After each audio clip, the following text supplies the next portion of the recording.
नमस्कार दोस्तों, आपका स्वागत है हमारी उत्तराखंड सीरीज पार्ट 5 में। तो दोस्तों, इस सीरीज में आपको ले चलेंगे उन भूले बिसरे शहरों, संस्कृतियों और संघर्षों की गहराइयों में, जहां हर एपिसोड एक नई दास्तां और एक नया एहसास लेकर आएगा।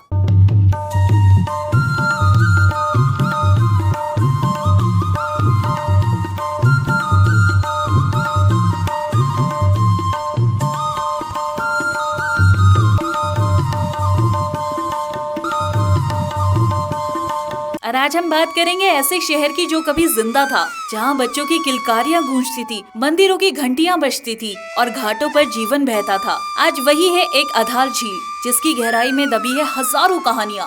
यह कहानी है पुरानी टिहरी की, एक ऐसा शहर जो विकास की भेंट चढ़ गया पर यादों से कभी नहीं मिट पाया। कहते हैं पुरानी टिहरी का जिक्र स्कंद पुराण के केदार खंड में मिलता है, जहाँ इसे गणेश प्रयाग और धनुष तीर्थ कहा गया है। 3 नदियाँ भागीरथी, भिलंगना और घृत गंगा के संगम पर बसा ये शहर टिहरी कहलाया, जो आगे चलकर टिहरी बना। 1815 से पहले तक ये केवल धुनारों की एक छोटी सी बस्ती थी और महज 8 से 10 परिवार थे। पर जब गढ़वाल नरेश और सुदर्शन शाह ने गोरखों को हराकर अपनी रियासत पूर्ण प्राप्त की, तब उन्होंने यह टिहरी में गढ़वाल राज्य की नई राजधानी बनाई। कहते हैं टिहरी के काल भैरव ने स्वयं राजा की सवारी रोककर राजधानी यहीं बसाने का संकेत दिया और 700 रुपए में बने थे पहले 30 मकान। और वहीं से शुरू हुई टिहरी की आधुनिक विकास यात्रा। राजा भवानी शाह, प्रताप शाह, कीर्ति शाह और नरेंद्र शाह ने इस शहर को समर्पित जीवन दिया। प्रताप कॉलेज, कोट भवन, घंटाघर। 1897 में नगर पालिका, संस्कृत विद्यालय से लेकर काष्ठ काल केंद्र तक टिहरी एक संस्कृत शिक्षा और न्याय का केंद्र बनने लगा था। पर समय के साथ साथ राजा अपने नाम पर नई बस्तियां बसाने लगे।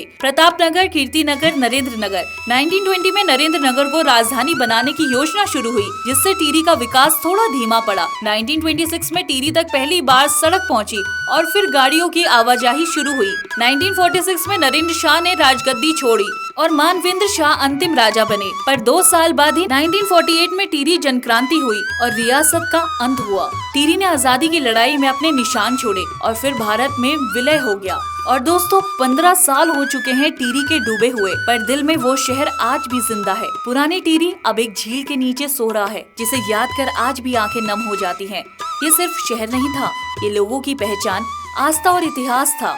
ये थी कहानी उस शहर की जिसे विकास ने निगल दिया, पर स्मृतियों ने हमेशा के लिए सजो लिया। मिलते हैं अगले एपिसोड में एक और अनकही कहानी के साथ। तब तक के लिए जय उत्तराखंड।